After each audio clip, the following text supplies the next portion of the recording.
जय हिंद। आज हम चर्चा करते हैं अस्थायी अग्रिम के बारे में। और इसमें मध्य प्रदेश कोषालय संहिता के सहायक नियम 39 39 और उपनियम 4 के बारे में इसमें बताया गया है अस्थायी अग्रिम के बारे में। और जब भी हम रोकड़ पुस्तक में, रोकड़ बही में हम जब भी उसका अंतशेष लिखते हैं कि कितना बचा हुआ है, तो स्थायी अग्रिम में से यदि हमने कोई अस्थायी अग्रिम दिया हुआ है तो उसका भी हमको उसमें स्पष्ट ब्यौरा देना चाहिए। जिस भी अधिकारी के अंडर में ये कैश बुक होती है, जो सहायक नियम 39 के तहत कैश बुक का संधारण एमपीटीसी 5 पे करते हैं, वो जब इसका अंतशेष सत्यापन करते हैं तो उनको स्थायी अग्रिम में से कोई अस्थायी अग्रिम दिया गया है तो उसका भी इसमें सत्यापन करना चाहिए और स्पष्ट रूप से उसमें अंकित होना चाहिए कि किस व्यक्ति को कितना अस्थायी अग्रिम किस दिनांक को दिया गया था, वैसा उसमें क्लियर होना चाहिए। और अस्थायी अग्रिम को ये जो सहायक नियम 39 उपनियम 4 है, 39(4) है, उसमें बताया गया है कि जब भी इस प्रकार का कोई अस्थायी अग्रिम जहाँ दिया जाता है उसका जल्दी से जल्दी समायोजन कर लेना चाहिए। मतलब या तो अस्थायी अग्रिम जो दिया गया है उससे खर्च किया गया है वो विवरण दे दिया जाए और या फिर उसे वापस किया जाए। और किसी भी माह में, किसी भी दशा में इसको 3 माह से अधिक के लिए पेंडिंग नहीं रखना चाहिए। समायोजन 3 माह के अंदर हो जाना चाहिए। और अगर हम वित्तीय वर्ष समाप्ति की बात कर रहे हैं तो 31 मार्च के पहले-पहले, अगर वित्तीय वर्ष समाप्त होने वाला है तो 31 मार्च के पहले-पहले इसको समायोजन कर दिया जाना चाहिए। तो या तो 3 माह या 31 मार्च, जो भी पहले हो उसके अंदर इसका समायोजन हो जाना चाहिए अस्थायी अग्रिम का।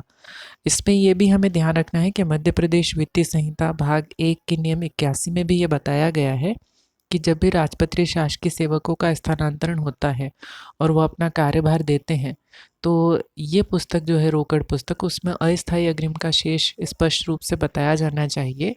और दोनों अधिकारियों को जो चार्ज दे रहे हैं और चार्ज ले रहे हैं उनको इसमें स्पष्ट रूप से अपने हस्ताक्षर करने चाहिए, उसका अंकन करना चाहिए कि कितना अस्थायी अग्रिम दिया है। इसी सहायक नियम 39 के उपनियम 6 में एक टिप्पणी दी गई है 3 नंबर की। उसमें यह बताया गया है कि अस्थायी अग्रिम का हमको लेखा किस तरीके से लेखांकन करना है कैश बुक में।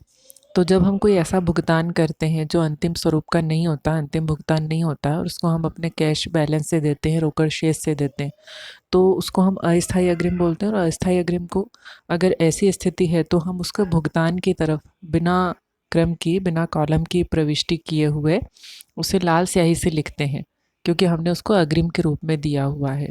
हम उसको भुगतान तब तक नहीं मानते हैं जब तक कि उसके प्रमाणक प्राप्त नहीं हो जाते। जब अग्रिम के प्रमाणक प्राप्त हो जाते हैं तो जो प्रमाणक हैं फिर उसको हम अंतिम रूप से भुगतान के रूप में दर्शाते हैं। ये हमको इसमें ध्यान रखना चाहिए कि जब अस्थायी अग्रिम देते हैं तो उसे भुगतान की तरफ अग्रिम के रूप में ही लाल स्याही से लिखना चाहिए। उसे व्यय या भुगतान अंतिम रूप से नहीं मानना चाहिए जब तक कि उसके हमें प्रमाणक या वाउचर्स नहीं मिल जाते। तो ये अस्थायी अग्रिम का लेखांकन और अस्थायी अग्रिम का समायोजन हो गया कि हमको 3 महीने के अंदर अंदर अस्थायी अग्रिम का समायोजन कर लेना चाहिए। और यदि वित्तीय वर्ष समाप्ति का है तो फिर 31 मार्च के पहले-पहले उसका समायोजन हो जाना चाहिए। यदि इस अवधि में समायोजन नहीं होता है तो जिस भी शासकीय सेवक को अस्थायी अग्रिम शासकीय कार्यों के लिए दिया गया था, उससे फिर दंड सहित इसकी वसूली की जा सकती है। तो आशा करती हूँ आपको ये समझ में आया होगा। बहुत सारा धन्यवाद। जय श्री महाकाल।